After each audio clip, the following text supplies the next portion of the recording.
बंधु माने 17 सेप्टेम्बर 2025 बुधवार दिन पड़ुअछि पवित्र विश्वकर्मा पूजा।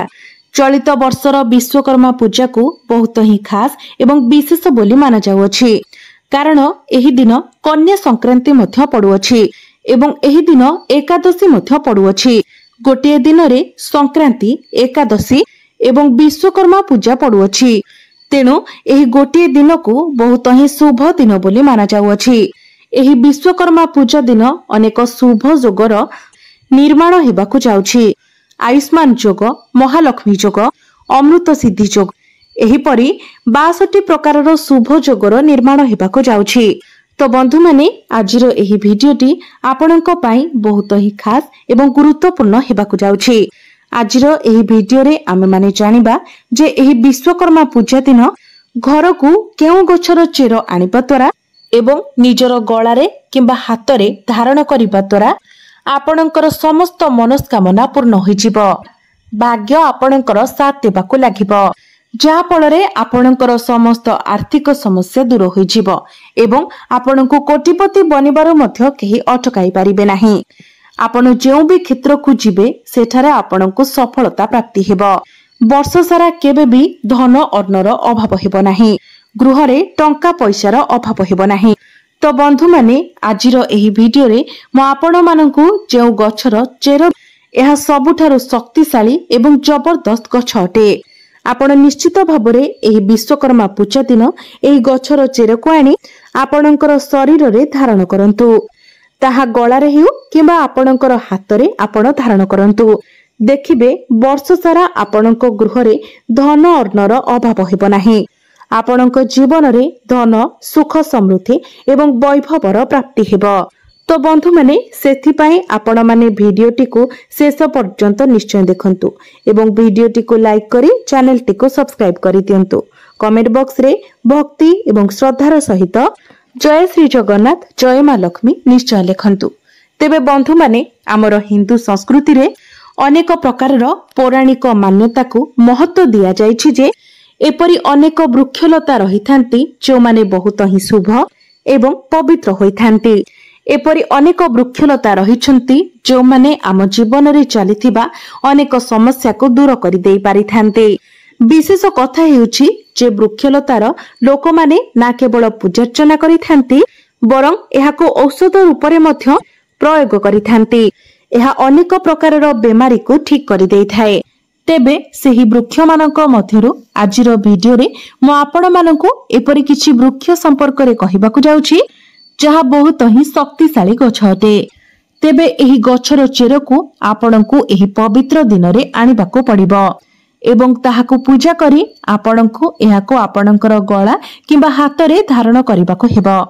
जो व्यक्ति सिद्धि प्राप्ति करिबाकु चाहुछंती, शुभ एवं लाभ को प्राप्ति करिबाकु चाहुछंती, समृद्धि पाइबाकु चाहुछंती, धन धान्य प्राप्ति करिबाकु चाहुछंती, आरोग्य प्राप्ति करिबाकु चाहुछंती, जदि आपण चाहुछंती जे आपणकर जीवन रु दुर्भाग्य सबुदिन पाई दूर होई जाऊ एवं आपणको सौभाग्य प्राप्ति हेउ, समाज रे आपणको मान सम्मान प्राप्ति हेउ, तो आजिर एही भिडियोटी को आपण शेष पर्यंत निश्चय देखंतु।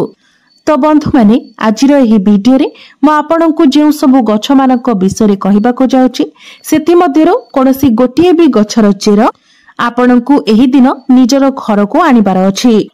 आपणको अपार सफलता प्राप्ति हेबो। एही वृक्षलता मानक मध्यरे बहुत ही अधिक चमत्कारी शक्ति रही थाए। आपण मानंतु किबा न मानंतु, आमे हमर जीवन काल मध्यरे अनेक वृक्षलतार प्रयोग करी अनेक जटिल रु जटिल रोग को मध्य ठीक करि थाउ।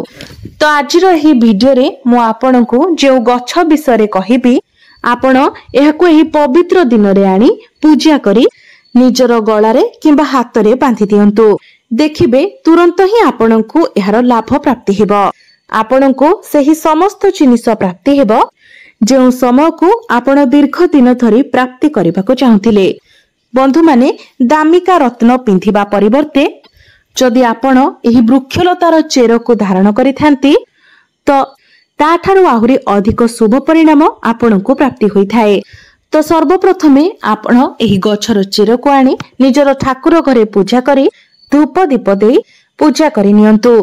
तापरे एहाकु आपण चांदी किंबा तंबार ताबिज रे भरी नियंतु एवं तापरे एहाकु निजर गळारे किंबा हातरे बांधी दियंतु। तो डेरी न करी आसंतु जानिबा जे एही पवित्र दिन रे आपण केउ गछर चेर को आपणको आपणकर घर को आनिबार अछि एवं आपणकर गळारे एवं हातरे एहाकु धारण करिबार अछि। तो बंधु माने सर्वप्रथम गछटी हेउची जहा बहुत सहज रे ही आपणको मिलिजिबो ताहा हेउची धळा अरख गछ। धळा अरख गछटी प्रभु श्री गणेशंकर बहुत अधिक प्रिय होइथाए। जदि आपण प्रभु गणेशंकर कृपा प्राप्ति करबाको चाहुचंती तेबे आपण एही पवित्र दिन रे धळा अरख गछर चेर को आनी निजर गळारे किंबा हातरे धारण करंतु। धळा अरख गछ को प्रभु श्री गणेशंकर स्वरूप बोली माना जायथाए। जे धळा अरख गछटी 11 वर्षरु ऊर्ध्व होइथाए सेही अरख गछर चेरर गंडीटी भगवान गणेशंकर सुंढर आकार नै जायथाए। भगवान गणेशंकु रिद्धि सिद्धि एवं शुभ लाभर स्वामी बोली कहा जायथाए। तेणु जदि आपण रिद्धि सिद्धि शुभ लाभ एवं धन वैभव प्राप्ति करबाको चाहुचंती तेबे एही पवित्र दिन रे आपण निजर घर को अरख गछर चेर नै आसंतु। तापरे एहाकु आपण निजर ठाकुर घर रे पूजा करी गोटे तंबा किंबा चांदीर ताबिज रे भर्ती करी दियंतु। एहा परे आपण एहाकु निजर गळारे किंबा हातरे धारण करंतु। देखिबे एहा परे आपणको अनेक फायदा मिलिबो। जीवनरु नवग्रहंकर पीड़ा दूर होइजिबो। विशेष करी बुध ग्रहंकर पीड़ा दूर होइजिबो। भगवान श्री गणेशंकर आशीर्वाद आपणको प्राप्ति हेबो। एहा परे आपण आपणकर व्यापार वाणिज्य एवं क्यारियर रे बहुत अधिक उन्नति करिवे। तेणु एही पवित्र दिन रे आपण धळा अरख गछर चेर निश्चित भाबरे घर को आणंतु एवं एहाकु निजर शरीर रे धारण करंतु। निश्चित भाबरे आपणको शुभ फल प्राप्ति हेबो एवं वर्ष सारा आपणको अन्न धनर मध्य अभाव हेबो नाही। परवर्ती गछटी हेउची कळा दुदुरा गछ। तो ही दिन आपण घर को कळा दुदुरा गछर चेर निश्चित भाबरे आणंतु। तो एहाकु आपण एही दिन घर को आनी निजर ठाकुर घरे पूजा करी तापरे तंबा किंबा चांदीर ताबिज रे भर्ती करी निजर गळा किंबा हातरे धारण करंतु। बंधु माने स्वयं भगवान शिव शंकरंकर स्वरूप बोली माना जायथाए। कळा दुदुरा कळा भैरवंकर स्वरूप मध्य होइथाए। कळा दुदुरा रे शनिदेव मध्य वास करिथांती। मां काली मध्य कळा दुदुरा उपरे निवास करिथांती। आपण निश्चित भाबरे देखिथिबे आमे जेबे भी भगवान शिव शंकरंकर पूजार्चना करिथाउ तो भगवान शिवंक उपरे कळा दुदुरा किंबा जे कोनोसी दुदुरा फूल अर्पण करा जायथाए। एहा भगवान शिवंकर अत्यंत प्रिय फूल होइथाए। जदि कोनोसी व्यक्ति भक्तिर सहकारे प्रभु भोला शंकरंकु दुदुरा फूल अर्पण करिथाए तो भगवान भोलानाथ तुरंत ही एहाको स्वीकार करि नै थांती। बंधु माने कळा दुदुराटी कोनोसी साधारण गछ नुहे। जदि आपण एहार प्रयोग जानती तो आपण आश्चर्य होइजिबे। तुरंत ही आपण एहाको धारण करि नेबे।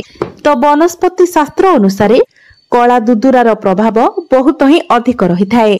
जेमिति कि भगवान शनिदेवंकर प्रभाव मंगल ग्रहंकर प्रभाव जेमिति शक्तिशाली माना जाए ठीक सेही परी कळा दुदुरार जेउ चेर रहिथाए एहाको मध्य बहुत अधिक शक्तिशाली माना जायथाए। एही चेर तत्काल आपणकर जीवन रे बहुत बड़ बड़ परिवर्तन आनी देइथाए। तो बंधु माने जदि आपण चाहुचंती समस्त ग्रह माने आपणकर साथ दियंतु तो निश्चित भाबरे एही पवित्र दिन रे एही कळा दुदुरार चेर को आपण निजर घर को आनी पूजा करंतु एवं एहा परे एहाको गोटे ताबिज रे पुराई निजर शरीर रे धारण करंतु। कळा दुदुरा चेर को पिंधिबा द्वारा शनिकर कुप्रभाव शनिकर 7.5 शनि अढ़े एवं समस्त प्रकारर शनि दोषरु मुक्ति मिल जायथाए। एहा व्यतीत आपणकर कुंडली रे शुक्र ग्रह मध्य मजबूत होइथांती। जो मानकर कुंडली रे शुक्र ग्रह मजबूत स्थिति रे रहिथांती सेही व्यक्ति माने समाज रे धनी एवं प्रतिष्ठित व्यक्ति भाबरे जणा जायथांती। सेमानक जीवन रे केबे भी धन अर्णर अभाव होई न थाए। राहु केतुंकर पीड़ा मध्य दूर हो जाए। जदि कोनोसी व्यक्ति खराब स्वप्न देखुछंती जदि कोनोसी व्यक्तिंकर कुंडली रे पितृदोष रहिछि सर्वदा भय लागि रहुअछि ସେହି ବ୍ୟକ୍ତି ନିଶ୍ଚିତ ଭାବରେ କଳା ଦୁଦୁରା ଚେର ଧାରଣ କରିବା ଉଚିତ। ନିଶ୍ଚିତ ଭାବରେ ସମସ୍ତ ସମସ୍ୟାରୁ ଆପଣଙ୍କୁ ମୁକ୍ତି ମିଳିଯିବ। ପରବର୍ତ୍ତୀ ଗଛଟି ହେଉଛି ଚମେଲି ଗଛ। ତ ଏହି ପବିତ୍ର ଦିନରେ ଆପଣ ନିଜ ଘରକୁ ଚମେଲି ଗଛର ଚେର ନେଇ ଆସନ୍ତୁ। ବନ୍ଧୁମାନେ, ଚମେଲି ଗଛର ଚେରରେ ବା ମୂଳରେ ଦୈବୀ ଶକ୍ତି ମାନଙ୍କର ବାସ ହୋଇଥାଏ। ଆପଣ ନିଶ୍ଚିତ ଭାବରେ ଦେଖିଥିବେ ଯେ ଚମେଲିର ଯେଉଁ ତେଲ ରହିଥାଏ ତାହା ଭଗବାନ ହନୁମାନଙ୍କୁ ଅର୍ପଣ କରାଯାଇଥାଏ। ଏଥିରେ ପ୍ରଭୁ ହନୁମାନଙ୍କର ଦୈବୀ ଶକ୍ତି ଗୁଡ଼ିକ ରହିଥାଏ। ଯେଉଁ ବ୍ୟକ୍ତି ମା ଲକ୍ଷ୍ମୀଙ୍କର କୃପା ପ୍ରାପ୍ତି କରିବାକୁ ଚାହୁଁଛନ୍ତି, ଲକ୍ଷ୍ମୀ ସିଦ୍ଧି ପ୍ରାପ୍ତି କରିବାକୁ ଚାହୁଁଛନ୍ତି, ଯେଉଁ ବ୍ୟକ୍ତିମାନେ ମନ୍ତ୍ର ସିଦ୍ଧି କରିବାକୁ ଚାହୁଁଛନ୍ତି, ଯେଉଁ ବ୍ୟକ୍ତିମାନେ ସର୍ବଦା ସୁସ୍ଥ ଏବଂ ଆରୋଗ୍ୟ ରହିବାକୁ ଚାହୁଁଛନ୍ତି, ଏପରି ବ୍ୟକ୍ତି ଚମେଲିର ଯେଉଁ ଚେର ରହିଥାଏ ଏହାକୁ ଅବଶ୍ୟ ଆଣିବା ଉଚିତ। ତ ଆପଣ ଏହି ପବିତ୍ର ଦିନରେ ନିଜର ଘରକୁ ଚମେଲିର ଚେର ନିଶ୍ଚିତ ଭାବରେ ଆଣନ୍ତୁ ଏବଂ ଏହାକୁ ପୂଜା କରି ସାରିବା ପରେ ତାବିଜରେ ଭର୍ତ୍ତି କରି ନିଜର ଗଳାରେ କିମ୍ବା ହାତରେ ଧାରଣ କରନ୍ତୁ। ନିଶ୍ଚିତ ଭାବରେ ଆପଣଙ୍କୁ ଅନେକ ଲାଭ ପ୍ରାପ୍ତି ହେବ। ଏହାଦ୍ୱାରା ଆପଣଙ୍କୁ ଦୈବୀ ଶକ୍ତିର ପ୍ରାପ୍ତି ହେବ, ଅଲୌକିକ ଶକ୍ତିର ପ୍ରାପ୍ତି ହେବ, ପ୍ରଭୁ ହନୁମାନଙ୍କର କୃପା ପ୍ରାପ୍ତି ହେବ। ଆପଣ ସର୍ବଦା ନିରୋଗୀ ରହିବେ। ପରବର୍ତ୍ତୀ ଗଛଟି ହେଉଛି ଅପମାର୍ଗ ଗଛ। ତ ଏହି ଗଛର ଚେର ଆପଣ ନିଜ ଘରକୁ ଅବଶ୍ୟ ଆଣନ୍ତୁ ଏବଂ ଏହାର ଚେରକୁ ନିଶ୍ଚିତ ଭାବରେ ଧାରଣ କରନ୍ତୁ। ଅନେକ ଜାଗାରେ ଏହାକୁ ଗୁଗୁଚିଆ ବୋଲି ମଧ୍ୟ କହିଥାନ୍ତି। ବନ୍ଧୁମାନେ, ଏହାକୁ ଅପମାର୍ଗ ଏଥିପାଇଁ କୁହାଯାଇଥାଏ କାରଣ ଏହାର ଯେଉଁ ମଞ୍ଜି ରହିଥାଏ ତାହା ଓଲଟା ହୋଇ ରହିଥାଏ।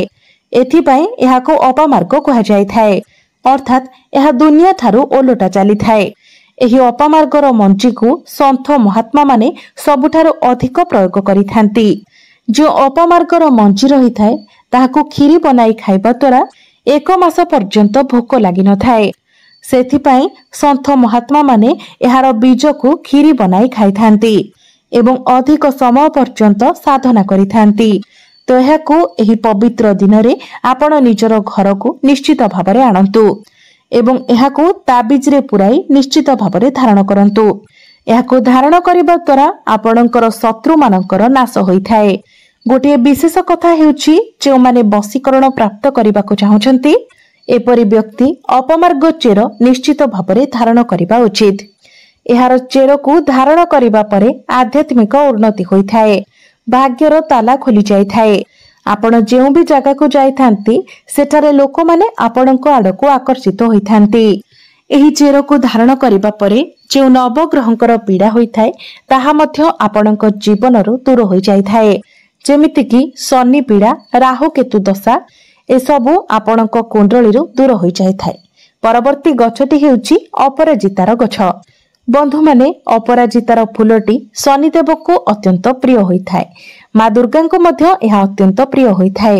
ଯଦି ଆପଣ ଶନି ଦଶାରୁ ମୁକ୍ତି ପାଇବା ପାଇଁ ଚାହୁଁଛନ୍ତି ଏବଂ ଧନ ପ୍ରାପ୍ତି କରିବା ପାଇଁ ଚାହୁଁଛନ୍ତି ତ ଏହି ପବିତ୍ର ଦିନରେ ଆପଣ ଅପରାଜିତା ଗଛର ଚେର ନିଶ୍ଚିତ ଭାବରେ ଘରକୁ ଆଣନ୍ତୁ ଏବଂ ଏହାକୁ ଚାନ୍ଦିର ତାବିଜରେ ପୁରାଇ ନିଜର ଗଳାରେ ଧାରଣ କରନ୍ତୁ କିମ୍ବା ହାତରେ ମଧ୍ୟ ଆପଣ ଏହାକୁ ବାନ୍ଧି ପାରିବେ। ନିଶ୍ଚିତ ଭାବରେ ଆପଣଙ୍କୁ ଶନିଦେବଙ୍କର କୃପା ପ୍ରାପ୍ତି ହେବ।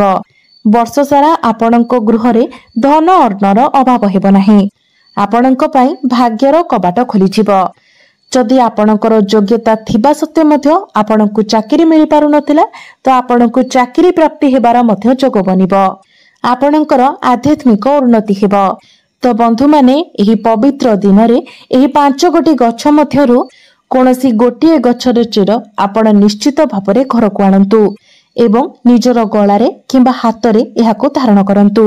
ନିଶ୍ଚିତ ଭାବରେ ଆପଣଙ୍କୁ ଶୁଭ ଫଳ ପ୍ରାପ୍ତି ହେବ। ତ ବନ୍ଧୁମାନେ, ମୋର ଏହି ଭିଡିଓଟି ଯଦି ଆପଣମାନଙ୍କୁ ଭଲ ଲାଗିଥାଏ ତ ଭିଡିଓଟିକୁ ଲାଇକ୍ କରି ଚ୍ୟାନେଲଟିକୁ ସବସ୍କ୍ରାଇବ୍ କରିଦେବେ ଏବଂ କମେଣ୍ଟ ବକ୍ସରେ ଭକ୍ତି ଏବଂ ଶ୍ରଦ୍ଧାର ସହିତ ଜୟ ମା ଲକ୍ଷ୍ମୀ, ଜୟ ଶ୍ରୀ ବିଷ୍ଣୁ